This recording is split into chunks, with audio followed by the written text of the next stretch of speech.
रोहतास कैमूर की बड़ी खबरें देखिए हमारे साथ कुछ मिनटों में।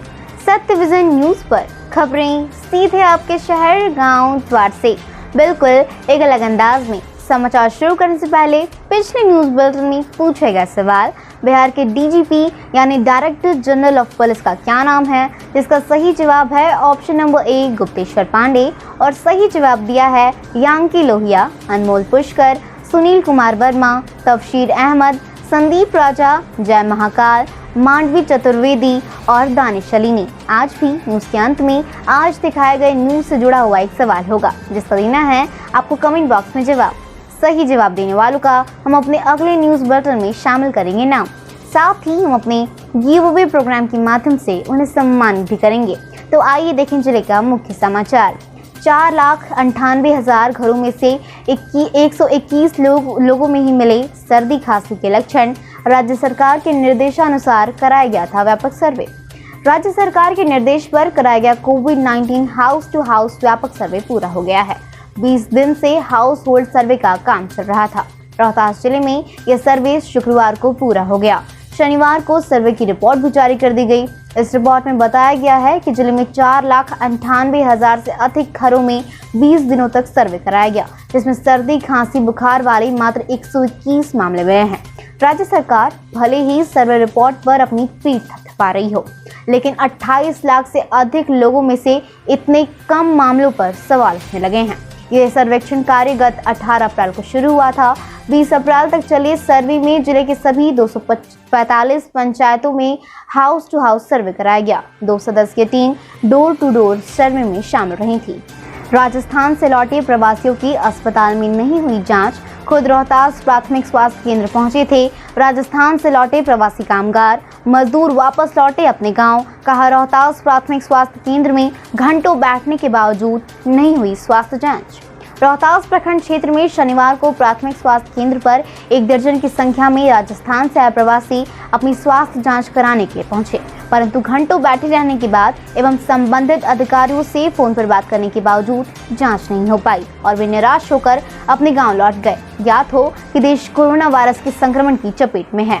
अपने परिवार के भरण पोषण करने के लिए दूसरे प्रदेशों में जाकर काम करने वाले प्रवासी अब घर लौट रहे हैं। लौटने के बाद उन्हें अब उनके प्रखंड में बने क्वारंटाइन सेंटर पर 21 दिनों के लिए क्वारंटाइन में रहना है। वहीं सरकार द्वारा सारे निर्देशों का पालन करने के उद्देश्य से मजदूरों का जत्था प्राथमिक स्वास्थ्य केंद्र पर गया, परंतु वहां उनकी स्वास्थ्य जांच नहीं की गई।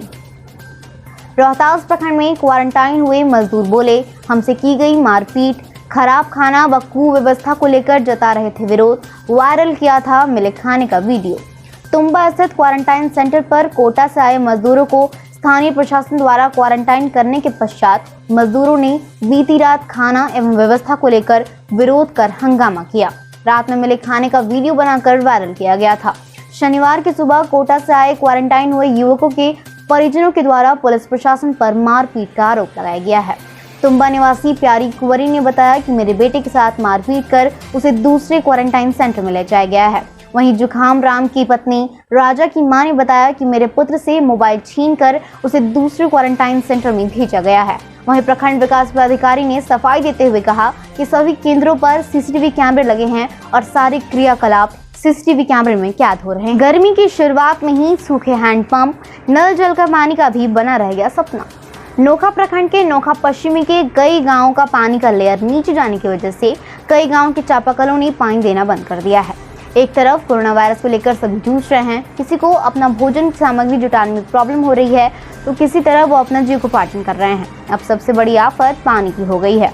कई गांवों का चापाकल सूख जाने की वजह से लोगों को अब पानी नसीब नहीं हो रहा है।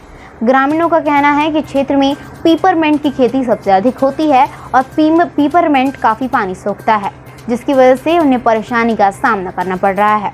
ग्रामीण रामजी पासवान ने कहा कि गांव के 1 या 2 चापाकल चल पा रहे हैं, जिस पर लंबी लाइन पानी के लिए लग रही है।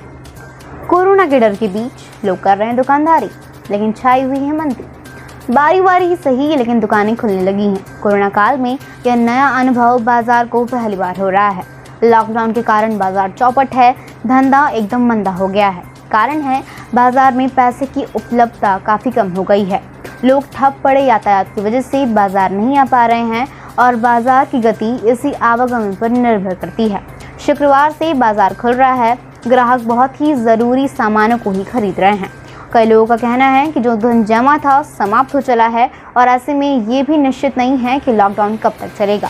ऐसे में खरीदारी बहुत ही सोच समझकर करनी पड़ रही है। बालू का अवैध खनन जारी, जिले की सीमा पर भी नहीं हो रही जांच।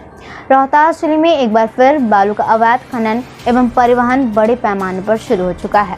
कोरोना वायरस संक्रमण को फैलने से रोकने हेतु राष्ट्रव्यापी लॉकडाउन के बावजूद भी बिना परिवहन चालान के ओवरलोड बालू का परिवहन हो रहा है तथा सोशल डिस्टेंसिंग की धज्जियां उड़ाते हुए मजदूरों के समूह के द्वारा अवैध रूप से बालू का खनन कराया जा रहा है। कोविड-19 के चलते रोहतास जिला में कई स्थानों पर चेक पोस्ट स्थापित किए गए हैं। विशेषकर सोनपुर के नजदीक जीटी रोड के किनारे इंटर डिस्ट्रिक्ट चेक पोस्ट स्थापित किया गया है, लेकिन अवैध बालू का कारोबार करने वाले माफियाओं के द्वारा किसी भी चेक पोस्ट का कोई भय नहीं दिख रहा है। दुर्गावती में कोरोना ड्यूटी से लौट रहे क्लर्क को ट्रक ने कुचला, हुई मौत। राष्ट्रीय राजमार्ग संख्या 2 पर दुर्गावती थाना क्षेत्र सारंगपुर गांव के समीप हुआ हादसा। कोरोना ड्यूटी से लौट रहे उच्च विद्यालय धनेक्षा के क्लर्क सत्यनारायण सिंह को ट्रक ने कुचल दिया, जिनकी इलाज के दौरान वाराणसी ले जाते वक्त रास्ते में मौत हो गई। वे दुर्गावती थाना क्षेत्र के अवरिया गांव निवासी थे। जानकारी के मुताबिक शुक्रवार की देर शाम राष्ट्रीय राजमार्ग संख्या 2 पर सारंगपुर गांव के समीप उच्च विद्यालय धनेक्षा के क्लर्क सत्यनारायण सिंह अपनी मोटरसाइकिल से कोरोना की ड्यूटी कर घर लौट रहे थे। इसी दौरान नेशनल हाईवे 2 पर पश्चिम से पूरब जा रही एक तेज रफ्तार अनियंत्रित ट्रक ने उन्हें कुचल दिया और वे गंभीर रूप से जख्मी हो गए। वहीं बाइक के भी परखच्चे उड़ चुके हैं। मौके पर मौजूद लोगों ने इलाज के लिए प्राथमिक स्वास्थ्य केंद्र दुर्गावती में भर्ती कराया और बेहतर इलाज के लिए चिकित्सकों ने उन्हें ट्रॉमा सेंटर वाराणसी रेफर कर दिया। इस दौरान एम्बुलेंस में उनकी मौत हो गई। स्वास्थ्य विभाग के सभी 30 कर्मियों की कोरोना रिपोर्ट आई है नेगेटिव। पॉजिटिव आने के बाद जिला अस्पताल की 15 कर्मियों का भेजा गया था सैंपल। स्वास्थ्य विभाग के चतुर्थ वर्गीय कर्मी की कोरोना पॉजिटिव रिपोर्ट आने के बाद एहतियातन कांटेक्ट में आए विभाग के 15 कर्मियों समेत कुल 30 लोगों की जांच के लिए सैंपल गुरुवार को भेजा गया था। सभी सैंपलों की कोरोना जांच रिपोर्ट नेगेटिव आई है। रिपोर्ट से स्वास्थ्य विभाग में भी सुकून है। दरअसल चतुर्थ वर्गीय कर्मी की कोरोना पॉजिटिव आने के बाद 15 कर्मियों के सैंपल गुरुवार को भेजा गया था। इसके अलावा भूपेश गुप्त महाविद्यालय में बनाए गए क्वारंटाइन सेंटर से भी सैंपलों को भेजा गया था। वहीं शुक्रवार को भी 9 लोगों का सैंपल भेजा गया है। हालांकि अभी तक 9 लोगों में से किसी का भी रिपोर्ट नहीं आया है। बताया गया है कि इन 9 सैंपलों में से 2 कोरोना पॉजिटिव मरीजों का भी सैंपल भेजा गया है, इसलिए लोग इसका बेसब्री से इंतजार कर रहे हैं। बाहर से कैमूर आए प्रवासियों समेत 93 लोगों की भी स्क्रीनिंग कोरोना वायरस को रोकने के मद्देनजर की जा रही है। स्थानीय लोगों समेत अन्य प्रवासियों की थर्मल स्क्रीनिंग। हरियाणा, मुंबई के अलावा अन्य कई प्रांतों से आए प्रवासियों व स्थानीय समेत कुल 93 लोगों की स्क्रीनिंग शनिवार को सदर अस्पताल भभुआ में की गई। दरअसल प्रवासी बीते दिनों दूसरे प्रांतों से आए हैं। थर्मल जांच कर रहे थर्मल एसोसिएशन के अध्यक्ष से मिली जानकारी के अनुसार शनिवार को 93 लोगों की थर्मल स्क्रीनिंग की गई, जिसमें महाराष्ट्र और छत्तीसगढ़ समेत विभिन्न प्रांतों से कैमूर के विभिन्न गांव लौटे लोगों के अलावा स्थानीय लोग भी शामिल हैं। वहीं शहर के अन्य क्षेत्रों में भी कई अभियान कोरोना वायरस के बारे में जागरूक करने के लिए चलाए जा रहे हैं। मोहनिया के नियोजित माध्यमिक शिक्षकों ने शारदा ब्रजराज एचएस में दिया योगदान। हड़ताल से लौटने के बाद मोहनिया अनुमंडल क्षेत्र के कई माध्यमिक शिक्षकों ने शनिवार से शारदा ब्रिज हाई स्कूल में योगदान दिया। हड़ताल से लौटने के बाद शिक्षक काफी पशुपेश में थे। लॉकडाउन के कारण अब भी काफी संख्या में शिक्षक दूसरे प्रदेशों या दूसरे जिलों में फंसे हुए हैं। ऐसे में शिक्षकों के लिए लॉकडाउन में संबंधित विद्यालयों में योगदान करना टेढ़ी खीर साबित हो रहा है। लॉकडाउन के समय दूसरे जिला व प्रदेशों में रह रहे शिक्षक हड़ताल खत्म होने के बाद व्हाट्सएप के माध्यम से इसकी सूचना दे रहे थे। इस दौरान शिक्षा विभाग द्वारा कहा गया कि हड़ताली शिक्षक हड़ताल खत्म होने के बाद स्वयं उपस्थित होकर या तो डीपीओ माध्यमिक शिक्षा या फिर संबंधित प्रखंड के बीओ के कार्यालय में आवेदन देकर योगदान करें। शिक्षा विभाग के इस फरमान के बाद दूसरे प्रदेशों व जिलों में रह रहे शिक्षकों के लिए लॉकडाउन में जिला मुख्यालय या फिर प्रखंड मुख्यालय पहुंचकर योगदान करना मुश्किल साबित हो रहा है।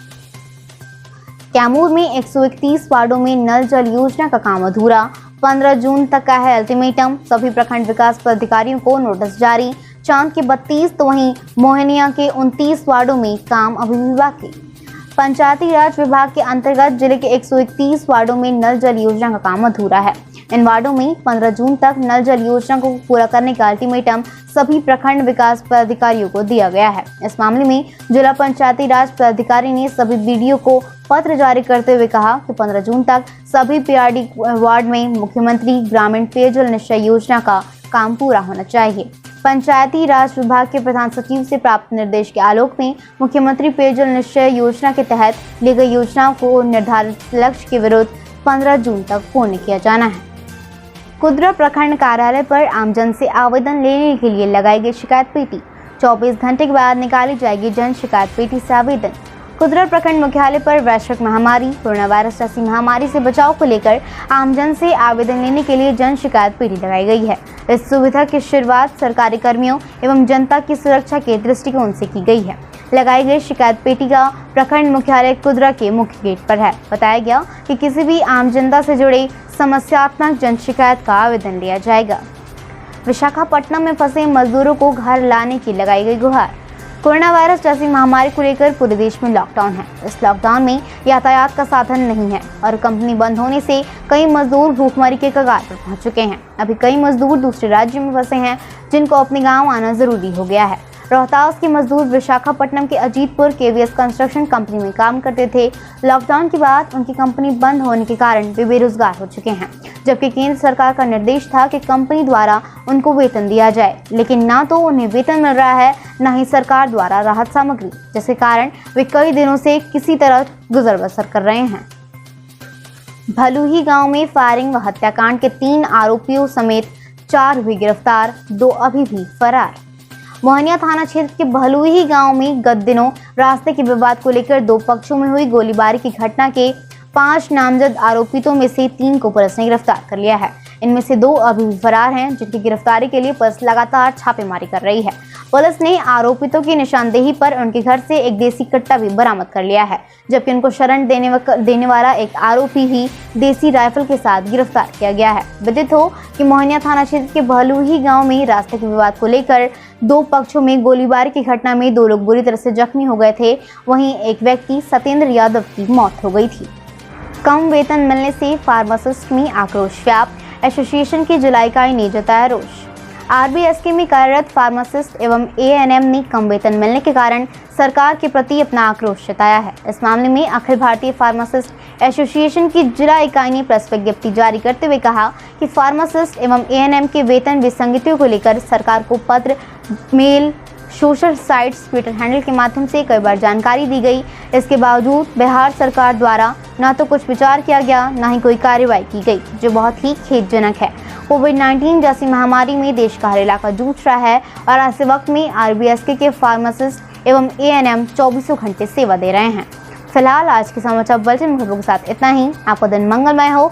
अपने परिवार का ख्याल रखिए, घर में सुरक्षित रहिए, कोरोना महामारी से बचकर रहिए, 3 से 6 फीट की दूरी बनाकर रहिए। हम फिर मिलेंगे आपसे अपने अगले बुलेटिन में। हमारे प्रयास आपको कैसा लगा? अगर हमारी कोशिश आपको पसंद आए तो हमारी वीडियो को लाइक करें, अपने दोस्तों के साथ शेयर करें। अगर आप हमारे चैनल पर नए हैं तो चैनल को सब्सक्राइब करें और आज के समाचार में सबसे अच्छी खबर आपको कौन सी लगी हमें कमेंट बॉक्स में बताएं।